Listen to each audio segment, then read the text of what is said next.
Indian cinema స్థాయిని పెంచిన hero global star Prabhas. Baahubali సినిమాలో అద్భుత నటనతో సినీ ప్రేక్షకులను ఆకట్టుకున్నాడు ప్రభాస్.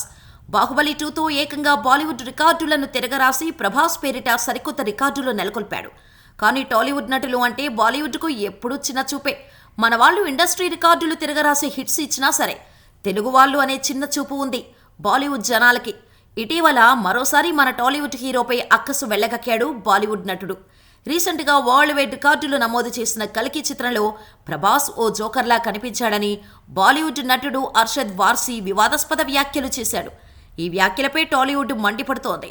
ప్రభాస్పై అర్షద్ వార్సీ వ్యాఖ్యలను ఖండిస్తూ నటి, cinema and TV artist association అధ్యక్షురాలు పూనం థిల్లాన్కు లేఖ రాసిన మా ప్రెసిడెంట్ మంచు విష్ణు, అర్షద్ ఇక మీదట అలా మాట్లాడకుండా చూసుకోవాలని ఆ లేఖలో పేర్కొన్నాడు. మనందరం యాక్టర్స్ ఫ్యామిలీ, మనం అలా ఒకరిపై మాట్లాడటం మంచి పద్ధతి కాదని సూచించాడు. తెలుగు సినిమా స్థాయిని ప్రపంచ స్థాయికి తీసుకువెళ్లిన గ్లోబల్ స్టార్ ప్రభాస్పై ఇలా కామెంట్ చేయటం తెలుగువారి మనోభావాలు దెబ్బతీసిందని, ఇది ఇంకోసారి రిపీట్ కాకుండా చూసుకోవాలి అని చిన్నపాటి హెచ్చరికలు చేస్తూ లేఖ విడుదల చేశాడు మంచు విష్ణు.